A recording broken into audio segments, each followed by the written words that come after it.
आखिर किस ममता के सांसद ने अमित शाह को दे दिया खुला चैलेंज? क्या वाकई सांसदों को तोड़ने के लिए करोड़ों रुपयों का लालच और एजेंसी और जेल का डर दिखाया गया था? क्या उनसे यह कहा गया था कि आपके बच्चों और आपके बिजनेस को तबाह कर देंगे? उनके घरों को तोड़े जाने की धमकी थी? आखिर किस तौर पर बागी हुए सांसदों में से कुछ ने आने के बाद में चौंकाने वाला खुलासा किया है? और सबसे महत्वपूर्ण बात कि अमित शाह को वो कौन सा खुला चैलेंज मिला है ममता दीदी के सांसद की तरफ से, जिसने देश की राजनीति में एक नए तरीके के समीकरण पर चर्चा शुरू कर दी। दोस्तों, दरअसल 13 जून आते आते खबर ने सबको चौंका दिया। कहा जा रहा है कि शाह की तरफ से करोड़ों रुपयों का लालच और एजेंसियों का डर दिखाया गया। टीएमसी नेताओं के बिजनेस को ठप करने की धमकी दी गई, उनके घरों को गिराया गया, उनके बच्चों को केसेस में फंसाने का हथकंडा अपनाया गया, जेल में डालने का डर दिखाकर उनको तोड़ने की कवायद की कोशिश की गई। मगर अब एक एक करके बागी वापस आ रहे हैं तो कई राज खुल रहे हैं। ऐसे में ममता के एक सांसद ने शाह को खुली चुनौती और चेतावनी देकर के एक नए तरीके की स्थिति उत्पन्न कर दी। दोस्तों, किस तरीके से ममता और अभिषेक के सांसद ने शाह को चेतावनी देते हुए चुनौती दी वो आपको बताता हूं, मगर उससे पहले आपको बताऊं कि 13 जून खत्म होते ही बीजेपी का मिशन लोटस ठंडे बस्ते में जाता हुआ कैसे दिख रहा है। जो लिस्ट मीडिया में चलवाई गई वो फर्जी निकली। जो लिस्ट चिट्ठी लोकसभा स्पीकर को देने की बात कही गई, दावा किया गया, फर्जी निकली और भ्रमित करने वाली निकली। इसी बीच जहां टीएमसी में मनमुटाव खत्म होने के ट्रैक पर चलता हुआ दिख रहा है, तो दूसरी तरफ कई बागियों की वापसी की खबरें हर गुजरते दिन में आ रही हैं। तभी तो टीएमसी का कॉन्फिडेंस लौटता दिख रहा है। तभी ममता के योद्धा जो अभी तक हताश दिख रहे थे, हौसले में दिख रहे हैं। इसीलिए ममता के एक सांसद ने शाह को चेतावनी देते हुए कहा कि हमें डराने की कोशिश ना की जाए। योद्धा है हम, हमारे हौसले को तोड़ नहीं सकते आप। हम लड़ेंगे, खुद को पूरी तरह खड़ा करेंगे, आपकी हर साजिश को तोड़ेंगे। अब तक हमने आपकी कई साजिशों को धराशायी किया है, आप हमारी पार्टी छीन नहीं सकते। दोस्तों, दीदी की पार्टी के सांसद ने शाह को चेतावनी देते हुए क्या कहा? उन्होंने कहा टीएमसी नेताओं पर दबाव बनाने, उनको डराने के लिए उनकी सुरक्षा हटाई जा रही है। मगर आपकी ही भाषा में कह रहा हूं, आप कान खोलकर सुन लीजिए, आप हमको डरा नहीं पाएंगे। क्या आपको लगता है कि हम डरने वाले लोग हैं? अगर हम राजनीति में संघर्ष करने आए तो लड़ेंगे। मैं एक अंतर्राष्ट्रीय क्रिकेटर भी रहा हूं, मेरी अपनी पहचान है। कीर्ति आजाद डरने वालों में से नहीं है। मगर दोस्तों, जिस तरीके से ममता बनर्जी की पार्टी के सांसद कीर्ति आजाद ने शत्रुघ्न सिन्हा की तरह खुले तौर पर ऐलान करते हुए न सिर्फ कहा बल्कि एक चेतावनी भी दी, कई आरोप भी लगाए। मगर कुछ बिंदुओं को आपके सामने रख देता हूं। जैसे अमित शाह इस टूट फूट के लिए जिम्मेदार हैं। अमित शाह के इशारे पर ऑपरेशन लोटस चल रहा है। राज्यसभा की सदस्यता से इस्तीफा देने वाले प्रकाश बारिक ने दिवंगत नेहरू के लवर निशिकांत दुबे के घर के बाहर से प्रेस कॉन्फ्रेंस की। इस खेल में केंद्रीय मंत्री भूपेंद्र यादव, बंगाल के मुख्यमंत्री शुभेंदु अधिकारी शामिल हैं। मगर अमित शाह का ऑपरेशन लोटस फेल हो चुका है। वो मेरी सुरक्षा और होमगार्ड को लेकर दबाव बनाने की कोशिश कर रहे हैं, लेकिन उनके दुर्भाग्य से मैं उनके इस हथकंडे को उसके सामने में झुकने वाला नहीं।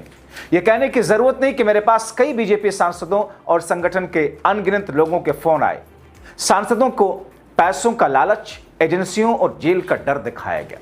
ये कुछ वो बिंदु हैं जो ममता के सांसद ने सीधे सीधे इस बात का जिक्र किया। और वो किस आधार पर? क्योंकि जो बागी सांसद में से कुछ लौट करके आ रहे हैं, उन्होंने जो बातें कही हैं उसके आधार पर इन्होंने सीधे सीधे सामने आकर के बोला। दरअसल एक दिन पहले सांसद कीर्ति आजाद ने ट्वीट कर शाह के करीबी और केंद्र सरकार में अमित शाह के नायब गृह राज्य मंत्री निशिकांत दुबे पर भी खुलासा करते हुए कहा था कि मैं खुद को ट्विटर पर पोस्ट करने से रोक नहीं पाया। अमित शाह के गाइडेंस में ऑपरेशन लोटस कैसे चल रहा है? प्रकाश बारिक, जिन्होंने राज्यसभा मेंबर के पद से इस्तीफा दे दिया था, उन्होंने स्वर्गीय नेहरू के प्रेमी श्री निशिकांत दुबे के घर के सामने से प्रेस को अपनी बात कही। ये कुछ एमपीज के सुबह भूपेंद्र यादव के उनके घर पर मिलने और फिर शुभेंदु अधिकारी के शताब्दी रॉय के घर पर फूलों का एक सुंदर गुलदस्ता लाने के सिलसिले में है, जहां 8 एमपी बैठे थे। अब तक अमित शाह का ऑपरेशन लोटस फेल हो गया है। वो मेरी सिक्योरिटी और होमगार्ड हटा करके दबाव बना रहे हैं, लेकिन वो जो कुछ करना चाहते हैं चाल कामयाब नहीं होगी। दोस्तों, जब उन्होंने खुलासा किया तो बेशर्मी से भाजपा सांसद निशिकांत ने क्या कहा कि आपको तो अधिकार है और कर्तव्य है, दोनों है।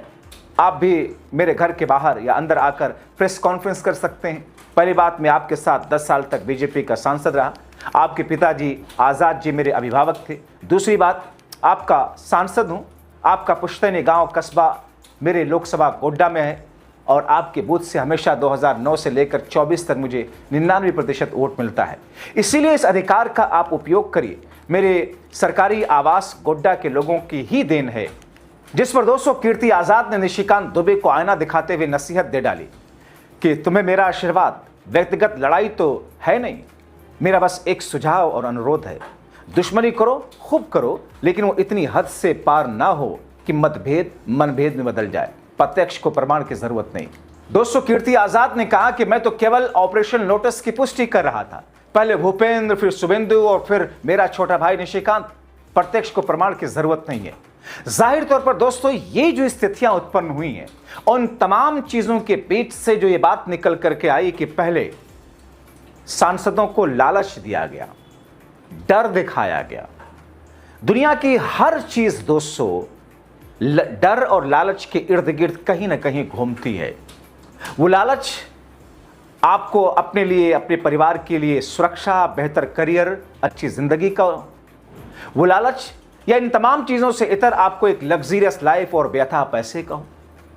वो डर आपके सुरक्षा को खत्म करने, आपके परिवार को असुरक्षित करने, आपके करियर को, आपके बिजनेस को, अपने बच्चों को तबाह करने का हो, आपको जेल में डालने का हो।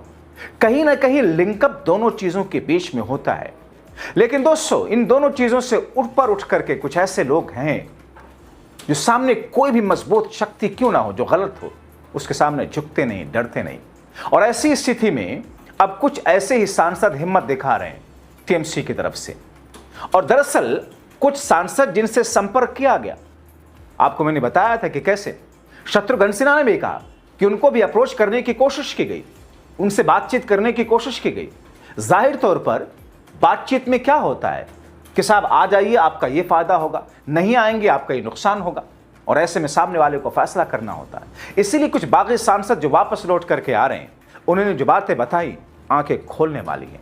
क्या महज अपनी राजनीतिक महत्वाकांक्षाओं को पूरा करने के लिए शाह और मोदी दिल्ली में बैठ करके अपनी सत्ता को सुनिश्चित करने के लिए ये सब कुछ कर रहे हैं?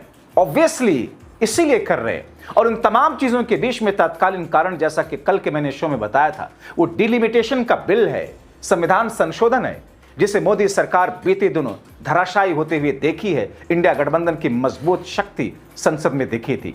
अब ऐसे में पहला टारगेट, पहला निशाना टीएमसी, बंगाल को जीतना, साम दाम दंड भेद सब कुछ अपना करके, और फिर उसकी जांच में सच्चाई सामने ना आए, ईवीएम को किस तरीके से जलवा दिया गया और उन्हीं फ्लोर पर आग लगी जिन फ्लोर में ईवीएम रखी हुई थी।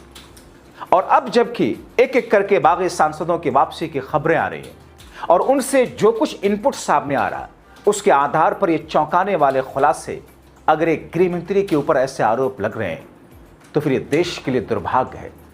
ये दुर्भाग्यपूर्ण है कि देश का गृह मंत्री, जिसकी भाषा पर पहले से सवाल उठते रहे कि 4 मई के बाद में उल्टा लटका देंगे, उल्टा लटका करके सीधा कर देंगे, वही तो उनके अनुयायियों ने, उनके लोगों ने, कार्यकर्ताओं ने उसी को तो अपनाया कि 4 मई में जब भाजपा की जीत सुनिश्चित हुई, उसके बाद में विरोधियों और विपक्षियों को किस तरीके से उन पर अटैक किए गए, हमले किए गए। तो मौजूदा वक्त में जिस तरीके से अब हिम्मत टीएमसी के ममता गुट के सांसदों में आ रही है, जिस तरीके से उनका कॉन्फिडेंस बढ़ रहा है, ये दर्शाता है कि रफ्ता रफ्ता ही सही, धीरे धीरे ही सही, अब वो अपनी उस स्थिति में आ रहे हैं जिसमें अब तक वो मोदी और शाह से लोहा लेते हुए थे। तभी तो शायद ये चैलेंज, चुनौती देने की हिम्मत आ सकी। आप क्या सोचते हैं? इन तमाम कड़ियों को जोड़कर अपनी राय कमेंट बॉक्स में जरूर लिखें।